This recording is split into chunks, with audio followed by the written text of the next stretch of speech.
like 6 to 15.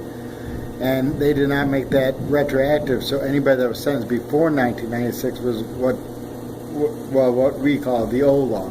So they have tails of, mine was 8 to 25, and I did all 25, but you have some people that are doing 10 to life. And those people have to see the parole board. And we're trying to match the two laws so everybody gets under one law. That means everybody under the old law would automatically go home.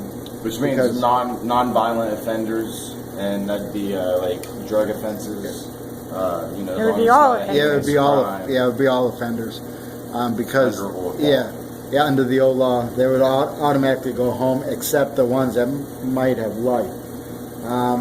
See, people think just because this law was passed, the parole board would not be in existence.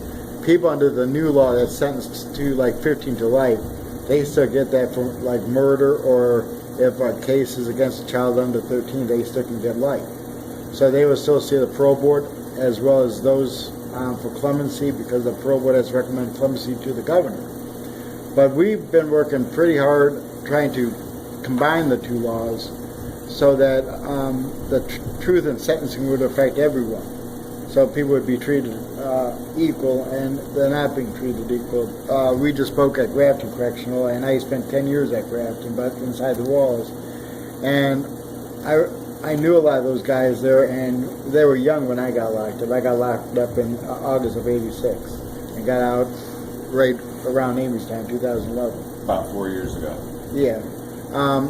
So we're trying to combine the two laws, and we have quite a bit of support on the state legislative part.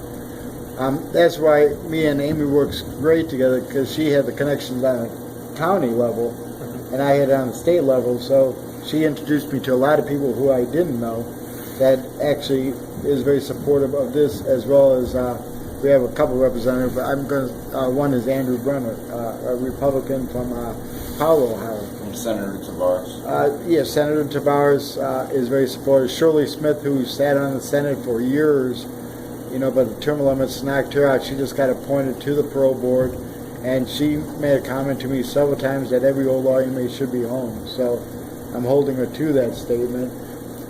We do believe people need to be held accountable for their actions. Don't get me wrong, I don't have a problem with prison. I have a problem with warehousing of inmates without programming. And that's the biggest problem right now. The state, the last 2 years, cut $32 million from the Department of Corrections. And since they took the tobacco out, a lot of that money was used for programming in there, and that ran dry a little bit over a year ago. So, I'm sorry, they took tobacco out of the prison? Yeah, they took that out about 4 years before I got out. How many people got killed? Well, they're still selling bags of tobacco. A bag of Bugler or whatever is going for $600. They just busted a guy at the honor camp at at Marion Correctional for that. He had money stashed in his mattress. Yeah, when I was leaving the prison, they knew it was leaving. So they were buying as many. Right, and I don't know how they did at ORW, but when they quit selling the tobacco, we would take apart the beds, because people would stick the cigarette butts inside the beds, and people were taking the tobacco out of that, and you're talking about a year-old tobacco,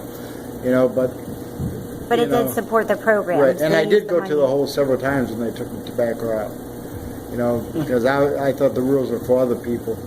But did people bring them into you? The officers do. The majority of the drugs that you see in our prison system today, and they have the same drugs inside as they do out here. They have heroin, they have coke, they have crack, they have marijuana. Suboxone.